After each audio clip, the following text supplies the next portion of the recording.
Okay, so we're doing this on a few different platforms. So if you see me looking back and forth, it is actually because we are going to do this in a few different places. So I'm just going to let everybody get connected. I think what we're going to do today is important. So let me tell you a little bit about what you need to know as either a buyer or a seller about market analysis.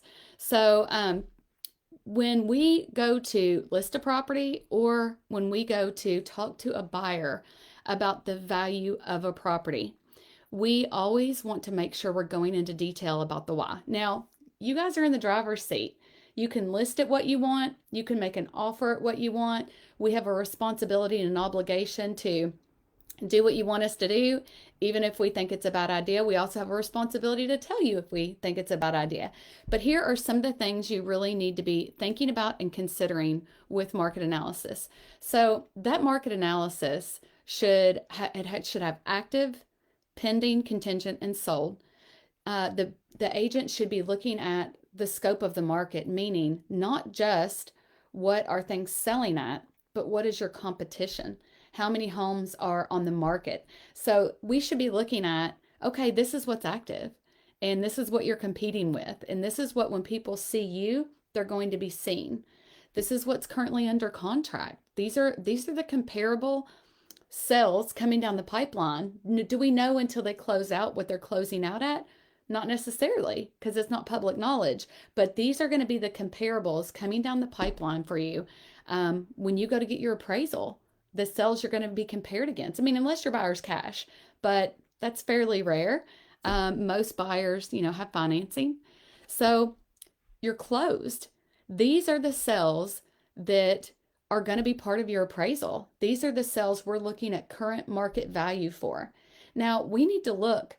We typically look a year. We really prefer 6 months, and 3 months is super current. And in the markets that we have been in, it actually, you have to have a really good feel for the market, because I know the comparable sales from 3 months ago are not the comparable sales today. So that market analysis is also going to have your days on market.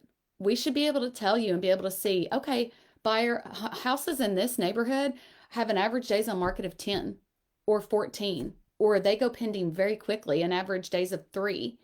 We should be able to tell you, as a seller, what can you anticipate? How long are homes in your area usually on the market? So days on market.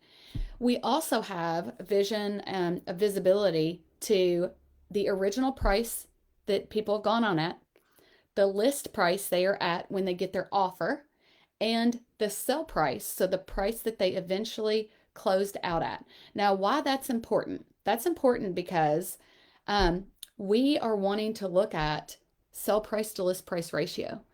Now, that sounds complicated, but what that is the percentage of negotiation that a neighborhood has seen.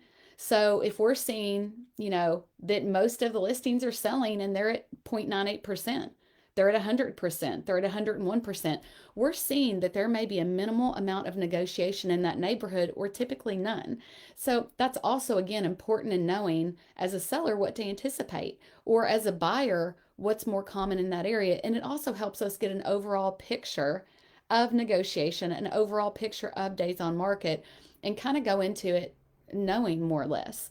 Now, those numbers aren't everything. Numbers are just numbers until you dig into the details, which is why some of these online resources and algorithms will never replace a great agent. It's because, have they been in those houses? Are they going through each photo and looking at the upgrades and comparing? Are they really looking at the square footage and seeing that some of that square feet is on the first floor, some of that square feet is on the second? Well, that's basement square footage. It's valued differently. So, are they taking into account that there's a full unfinished basement, so finished square feet is not showing in that number, but there's all that potential, right? Or comparing lot size. So the market analysis, the spreadsheet, more or less, the numbers is one thing, but digging into that detail, house by house, is entirely another. And we need to be able to say, okay, this house sold at this house sold at this, and this house sold at this. But these all had less updates. this house is it's more updated and it's going to be more attractive. And we think we can push the higher end of a list price. Or, hey, buyer, we know you like this and you want to negotiate on it. And that's great. We'll write up what you want. But here's what we can tell you. This is the nicest house in the neighborhood, and it is priced along with the others that were not as upgraded.